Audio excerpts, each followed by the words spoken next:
You are on mute. You are on mute, my friend, in case that's not intentional. Oh, okay. I'm sorry. Now I'm on. No, no worries. We're just kind of getting started here, and thanks for classing up the affair with the attire today. And we're supposedly going to be joined at some point by our recurring star of the show, Rob Chrisman, who I know intended to be on a mysterious location today.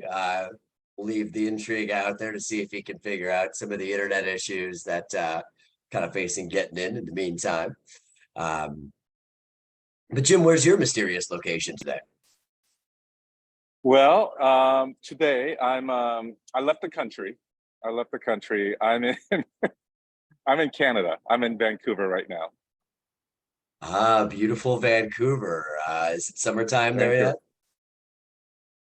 You know what? It's actually nicer weather in Vancouver than in San Diego, where I live.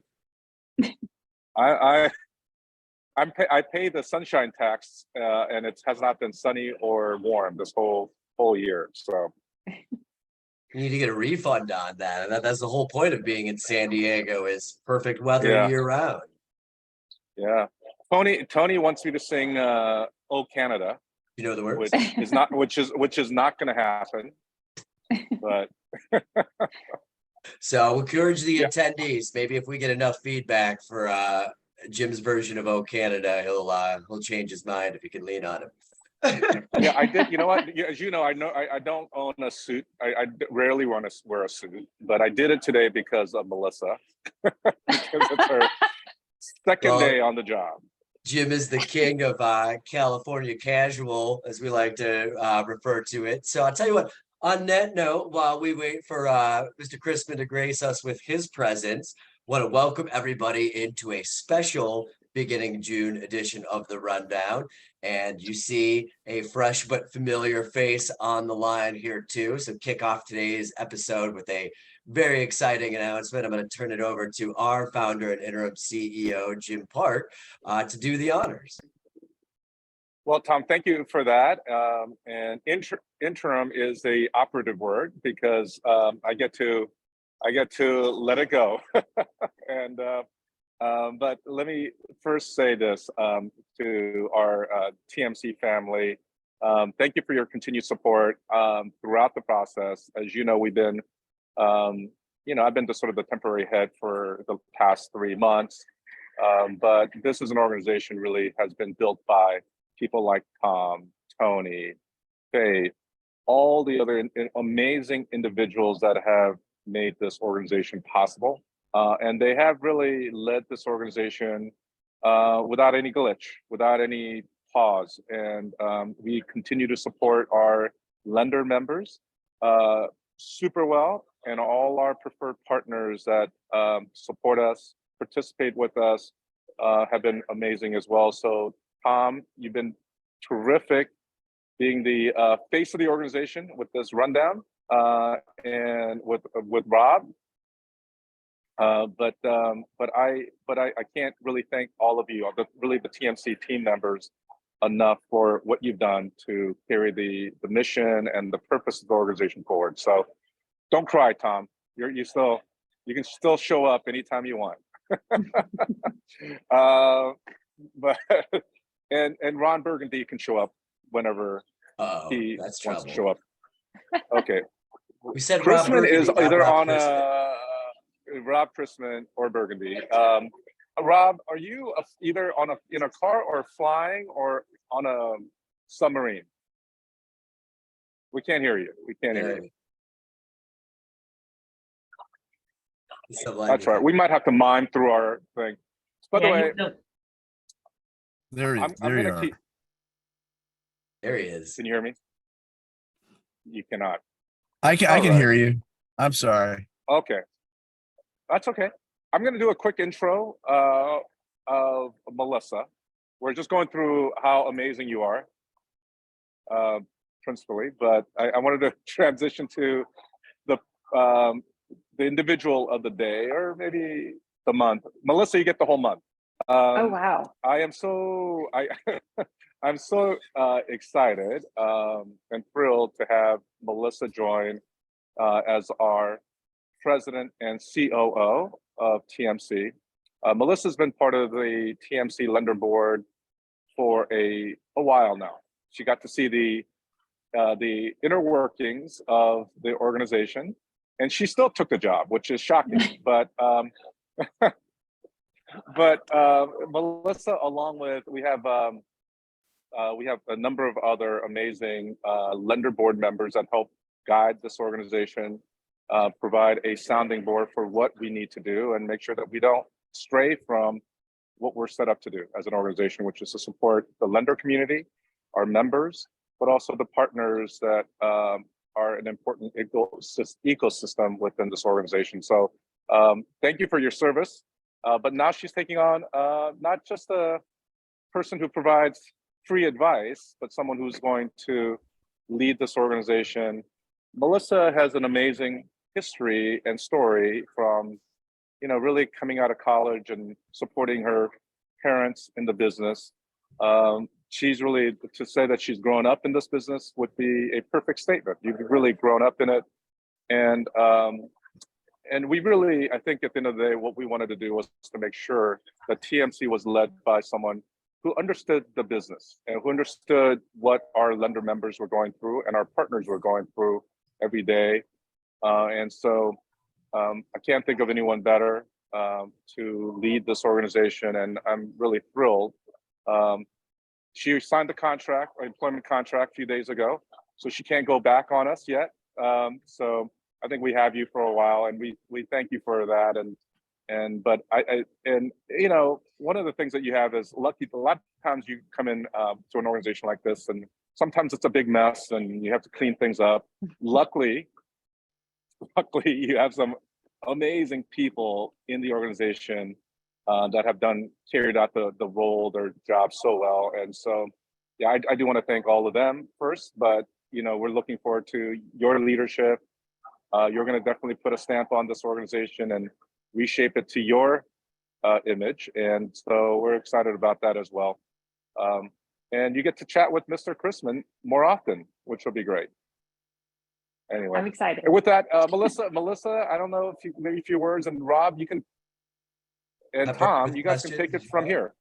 Yeah.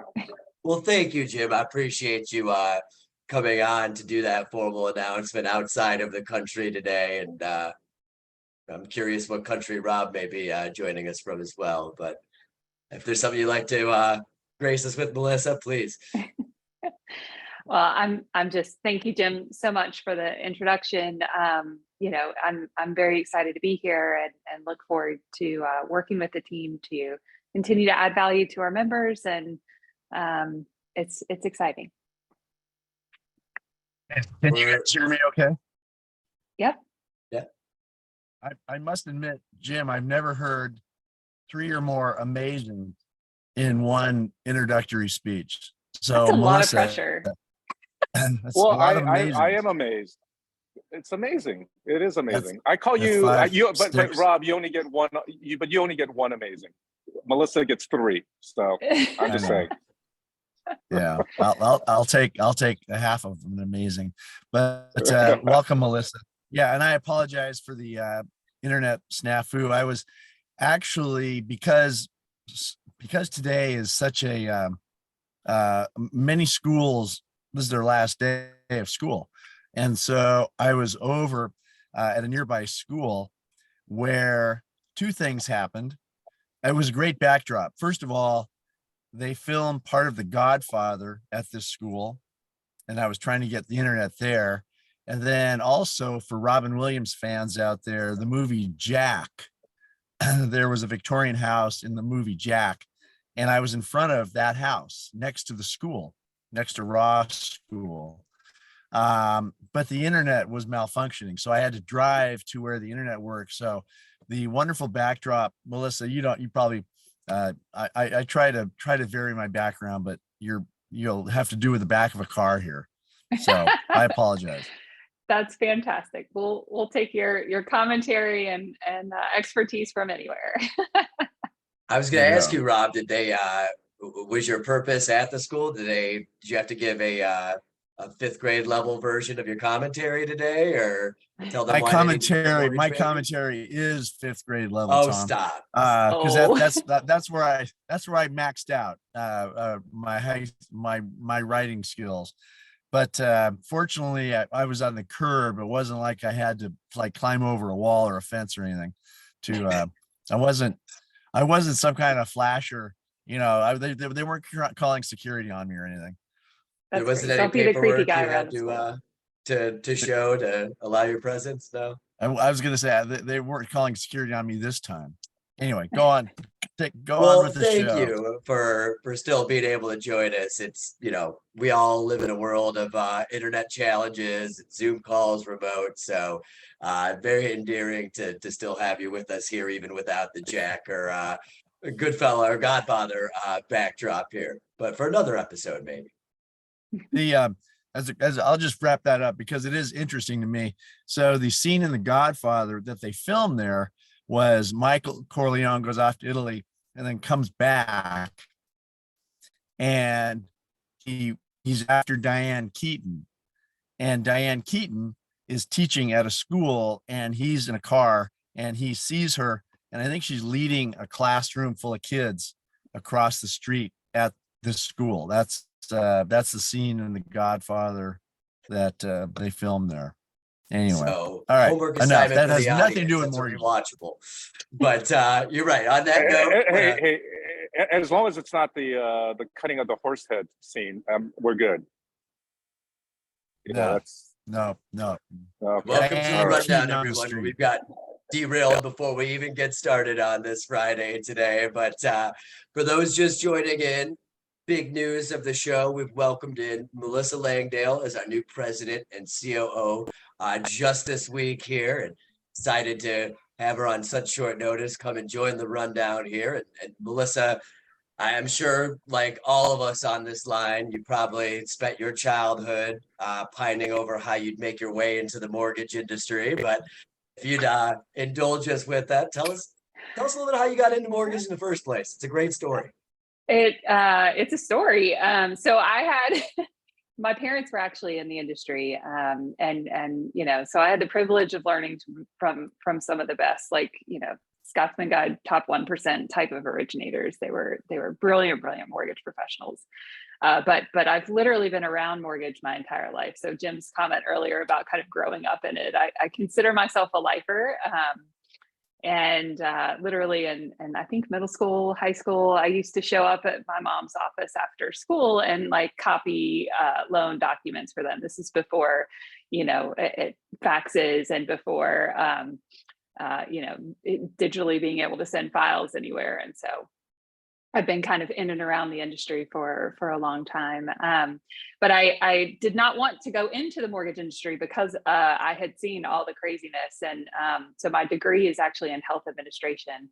But I got that degree because I am an uber nerd and I have a weird gift for numbers. And I really wanted to do something where I felt like I could help my community. And apparently you can't get a job without a master's degree in that field after you graduate. And so my parents were closing, I think at that point, maybe 40 to 50 loans a month, just the two of them, and just needed some help. So I told them I was going to join them for 12 months. That was it. And then I was going to go back and get my MBA and MHA. And about 3 months into it, one of our customers called and was in tears and, just shared with me her story. And she was a first-time home buyer, but not just a first-time home buyer. She was a first-generation home buyer for her family. And, told me that this was the legacy that she was going to leave her children. And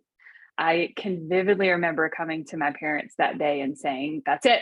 I'm all in. This is all I ever want to do in my life. I need more people that are so grateful and thankful for the things that we can do. And so I have, kind of committed to learning as much as I can about the industry since then.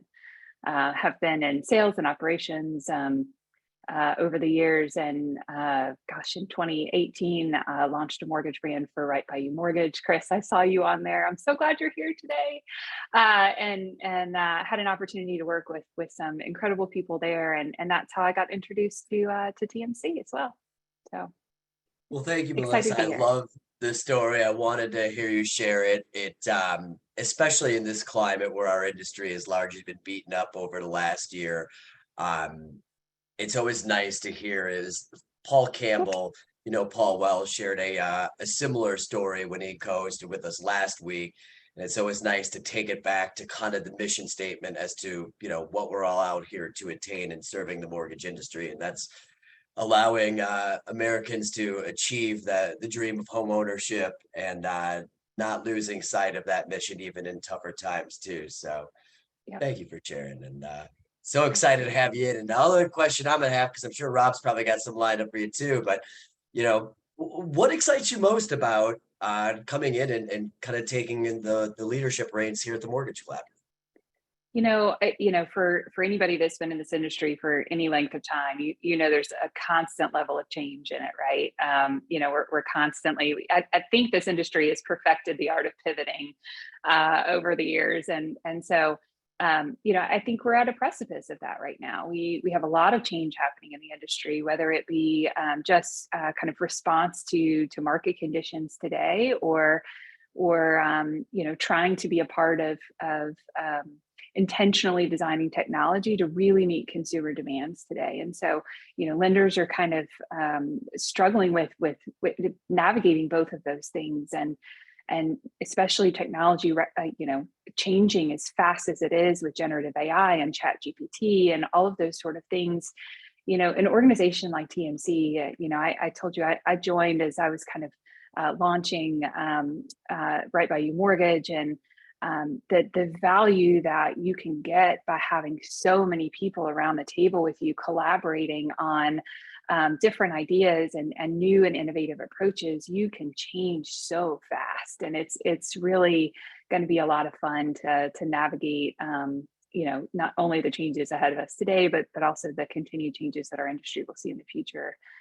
So that really excites me, and one thing that I think that TMC will continue to work hard to add value to our members with. Amy, make sure to grab that snippet from Melissa as a future testimonial to prospective lenders out there. So well said, and it's nice because you've had that firsthand experience coming in as a new member.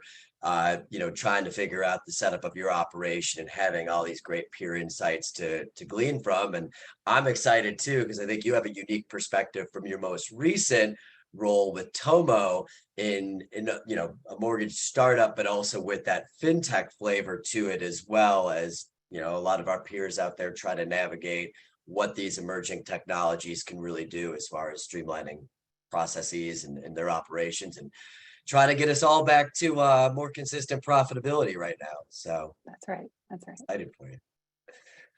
Rob, I feel like I've left you relatively silent here. I know that's not a comfort, but you should enjoy it, Tom. Melissa, what were you doing at Tomo? And as a follow-up question in advance, when you talk about all the change that we as an industry go through or are going through, how did you or how does Tomo, how did your role figure into that? It's easy to change, but how do you decide how to change right, correctly, cost efficiently? That's a really great question. So at Tomo, I led our mortgage operations. And so when you think about, a technology company like Tomo, they are a technology company that does mortgages. And so the foundation of that means that, they're constantly rapidly innovating and looking for ways to streamline processes. And, if you think about what our industry, over the last 20 years, we've gone from, a lot of us, and not all of us, but as an industry, we've gone from kind of taking the pieces of paper that people like push across the desk to us, right? To taking a picture of that same piece of paper and then putting it on a screen. and yes, that does create some level of efficiency and some ease of access from customers getting information to lenders. But it doesn't really solve the fact that we still have to get things from customers that we should be able to have from a data perspective. And so one of the things that Tomo has done really, really well is to look at parts of the process that they can gather direct data connections to be able to streamline that consumer process. And they have built a phenomenal consumer experience as a result of trying to eliminate as much of the paperwork as possible.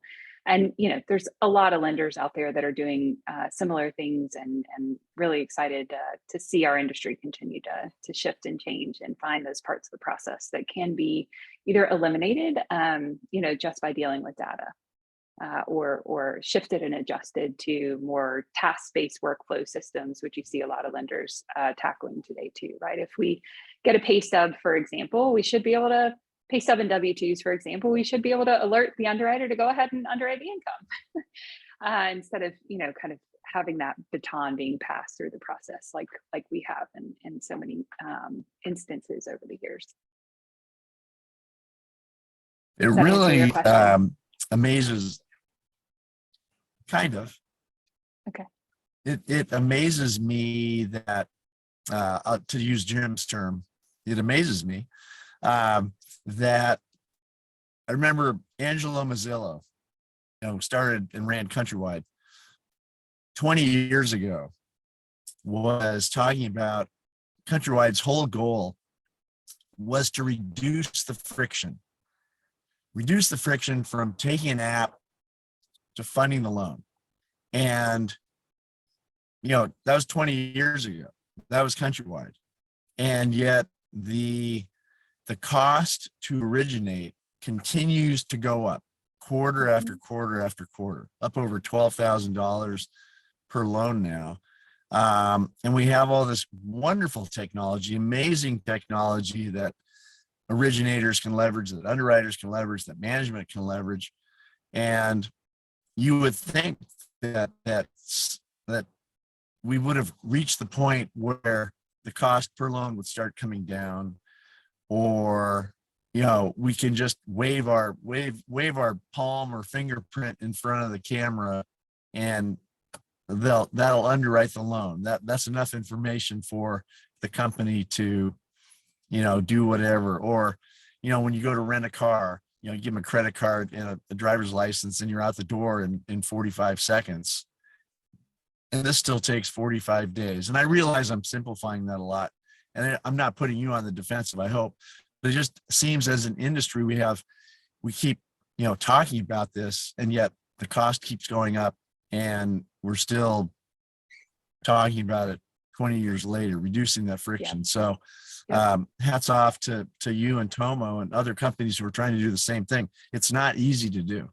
No, it's not easy to do. And if you think about too, that there's layers, not only to the industry advancing, but also over that 20 years, consumer demands have changed, right? How they purchase things, how they want to purchase things, how they want to interact with other companies has changed, right? If I can order something on my cell phone and have it delivered in 2 hours, why does it take 30 days to get through a mortgage process, right? So the difference of, hey, I want an easier way to send documents to my lender versus, hey, I just want to get this done in a week. Consumer expectations have really shifted over the last 20 years too. So we've got some layers, not just with, how do we become more efficient at what we do, but how do we meet consumer demands in a very highly regulated industry where lenders are scared to take risk in some areas, right? So there's a lot of layers that lenders have to figure out. Well, I think you hit the nail on the head there, Melisa, with the compliance component and kind of chasing the evolving consumer demands and experience that they're expecting from technology that they're getting and other things that they're doing. That largely ends up, I think, at times leaving our industry kind of, chasing a tail a bit to stay up on the latest piece of technology that's going to be that game changer for your organization. what I'll say is I've noticed a little bit of a shift more in this recent environment from the service provider standpoint. I think it's due to how lean things are in our industry right now, is taking a more consultative approach with their clients and their prospects as well, as to, okay, it's not just about my one piece of technology. I need to figure out how this is going to flow with your core components of your process, because otherwise you're probably going to leave me behind at some point. And if I'm not collaborating with you on how your process works, and my peers that I integrate together to create that freer flow and a quicker originating process, my company risks being left behind. So I hope that continues to, trend forward, especially as we get to an environment where originations pick up. But I think more so than I've seen in my time in mortgage, the third-party providers out there really taking that consultative approach to try to solve these gaps. Yep, I can help. So I know we've had some. Go ahead, Rob. I was going to say, for several years, people would ask me, when is Amazon going to take over the mortgage world? And I would always say, Amazon hasn't made a name for itself in dealing with compliance, regulatory laden, delay laden activities. Amazon has made a name for itself with consumer convenience, giving somebody, that book the next day, the pair of shoes, 3 hours later, whatever it is. It's a vast thing that Amazon has done very, very well at. That's not mortgage banking. So when people would say, gee, when's Amazon going to take my job? I would say, I'm not convinced that Amazon is really interested in mortgage banking. It's a different animal entirely. Yep. So Audrey had a really great comment in the chat, that talks about consumers and their willingness to trust technology as it's rolled out too. And really, if you think about, a lot of the POS platforms that integrate in, Plaid or Finicity, or, all of those kind of ways that customers can kind of connect their bank accounts. Utilization of that is not widely accepted, right? It's, customers still struggle with, do I really trust this? Do I really want to put in my password? Are they going to take my password? Do I, and so all of those, there is a layer of not only consumer demand being there, but also customers, aren't necessarily quite as comfortable with some of the things that we've created thus far too. So there's challenges there for us, as an industry going forward. Consumer, with meeting consumer demand and building consumer trust in the platforms that we build too.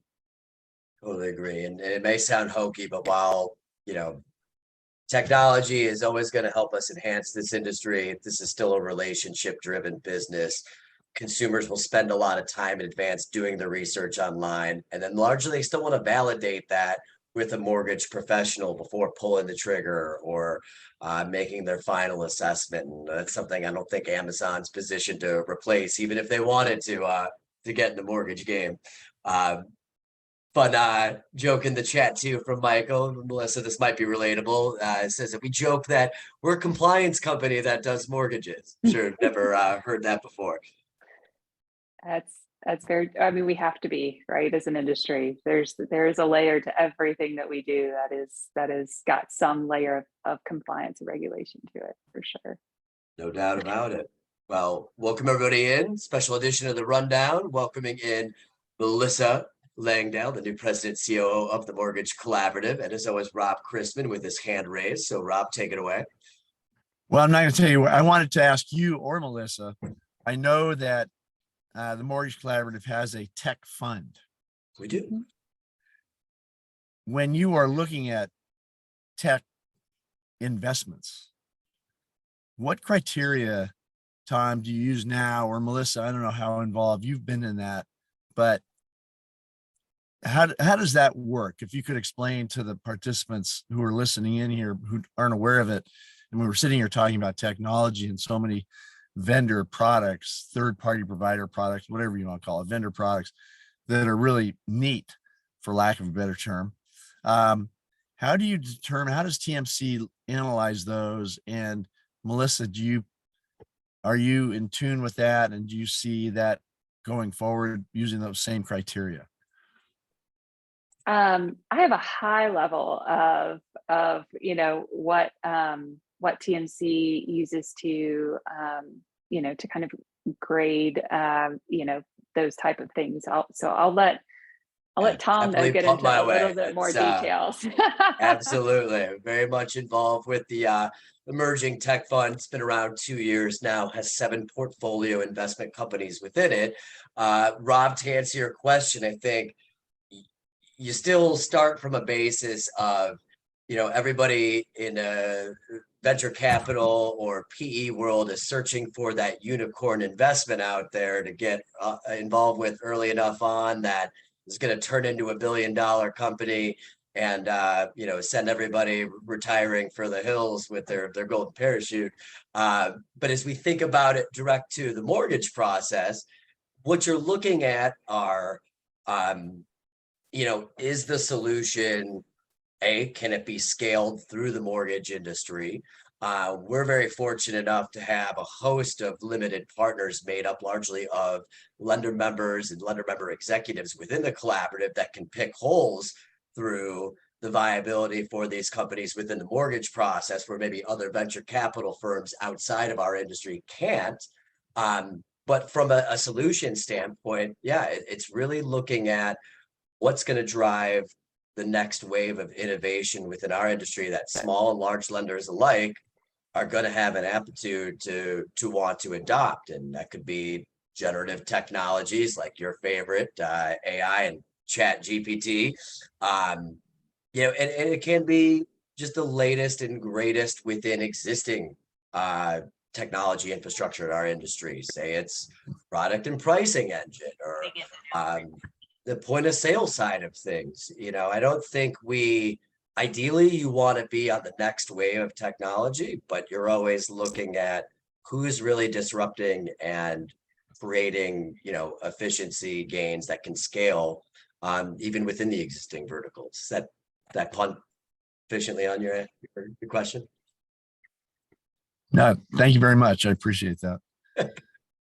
Well, I know we've only got limited time left here. There were some headlines in the industry this week. We always like to touch on those with the rundown episode. I think I'll start.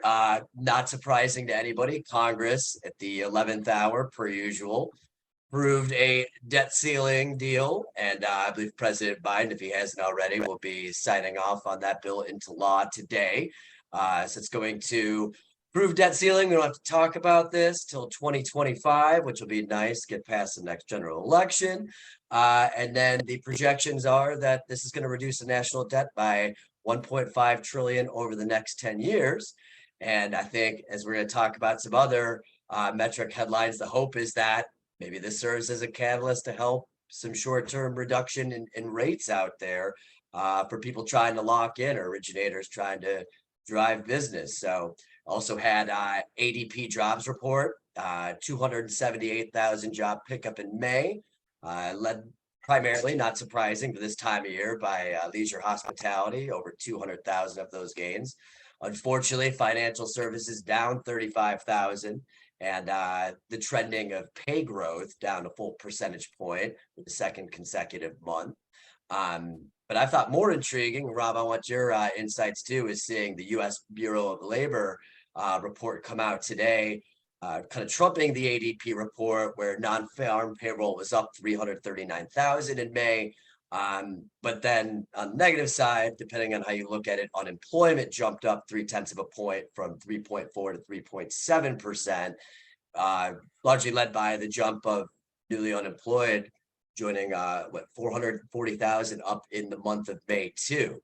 I would imagine a lot of folks out there, Rob, are going to be looking at these readouts and a debt deal being done to try to glean out towards the Fed's next meeting later this month and start to pontificate on what Chairman Powell may want to do with any additional rate increases.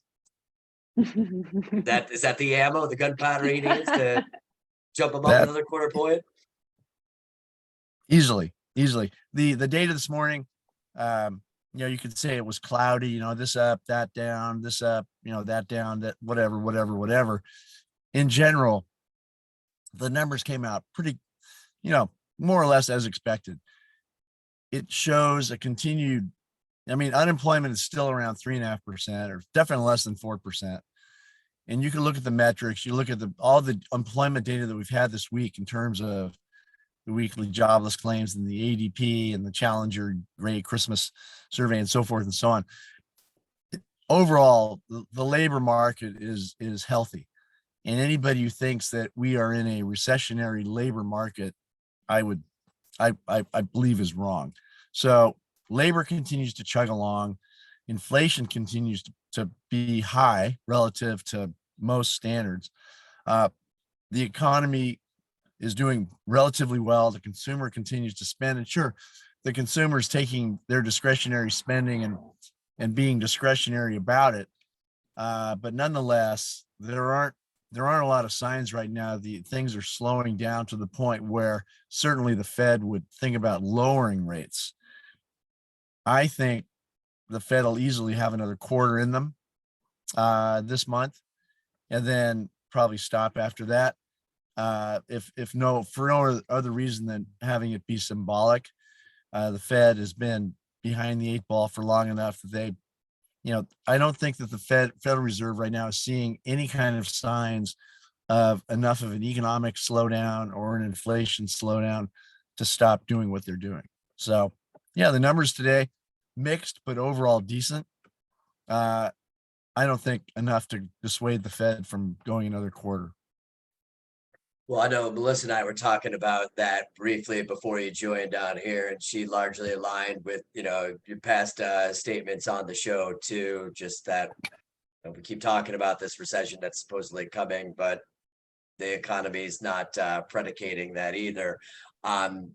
Melissa, from your perspective, you saw a lot of stories this week too, just about, home mortgages in the US hitting a 23-year low in originations. Interestingly enough, investor home purchases down a record 50% year over year, and home equity lending down 23%, which I know many were hoping to be a boon out there. Your thoughts is though at any point that could maybe dissuade the Fed? I know it's the larger economy as a whole, but that it just feels like rate increases on top of shortage of supply right now. You would hope maybe that would have an impact as far as what it's doing to our industry. And then maybe that would allow the Fed to ease off the gas. I think those are two separate things. I'm not sure the Fed is looking necessarily at investor home prices, your purchases going down and those sort of things as closely as we are, at least. I agree with Rob. I think, based on everything that we've seen come out this week, we probably are going to have another little boost. The investor purchase, falling makes total sense, based on where interest rates are right now. And there are layers to what we're seeing in the marketplace that is because there's just no inventory. If we look at the homes available for purchase over the country, it's at an all-time low. I think demand is still there. I think affordability is an issue. And I think, but demand is still there. So there's an interesting mix to the market right now. I'd argue too, maybe that's the one benefit to investor purchases being down, because just the stats read out, it's so heavily drawn towards those starter homes where first-time home buyers could get involved, that maybe hope opens up the playing field a little bit more for the people that have been chomping at the bit to fulfill their American dream. Yeah, I agree. Yeah. Well, Rob, I know we're kind of coming short on time. Any fun weekend plans outside of the usual? A little basketball for you? Any other movie sets that be passing through this afternoon? No, just some hoops tomorrow morning, and what am I doing this week? I don't even know. I can maybe relate. maybe I'll go up and do some wine tasting or something. I don't know what I'm There gonna do you this go. weekend, but The joys of consolidating a normal 5-day week into 4 with the Memorial Day holiday. And I tell you what, gonna have a lot of fun banter with Melissa going forward. You know, our old friend Rich always, you know, worked in some sports references out there. Melissa, who's based in Austin these days, vehement Clemson fan from her upbringing in the Carolinas. And so, Rob, you get the pleasures of more college football banter back and forth. I know that it's music to your ears. clearly, Melissa, I had a quick question. Yeah. When so I took my son and daughter Robbie and Marie to all 50 states before Robbie went off to University of Texas, and one of the schools we went to was Clemson. And as we were getting near Clemson, it's like, what the heck are these things in the road? Yep. Who paints tiger prints? Who's in charge of the tiger print program around or near and around Clemson? You know, I don't know the answer to that, but I will tell you, it's been there forever. It is a huge part of our culture. Like it's, you know, as you're getting closer and closer into town, because you see more and more, you know, tiger print paws. It's really cool, and they never seem to fade. So there's got to be like this crew that keeps coming out every year to paint it. But Well, yeah. I have a question for you as well, Melissa, through Chris's comment in the chat. I've got to get your take on this. Offering to our team at TMC that Chris is officially certified to speak Melissa in case we need that help. So would love your take before we Chris. wrap on, you know, defining what speaking Melissa means. It means when I lose my words, he knew where I was going with something. Well, Chris, I think you're going to That's become a fantastic. close friend of our team quickly here as we all learn to speak Melissa as well. That's embarrassing. Well, we got Melissa to blush on the our first rundown within the collaborative, so mission There you accomplished, go. friends. It's only uphill after this, or downhill after, I don't know. Now we need Chris's input. Awesome. Well, thank you so much for joining this week. It's so excited to have you as that much closer part of the TMC family going forward. And Rob, likewise, I hope you both have a fantastic weekend. And to our audience, we'll look forward to seeing you right here next Friday, 3 p.m. Eastern. You too, Tom. Thank you very much. Take Thanks, care, everyone. everybody.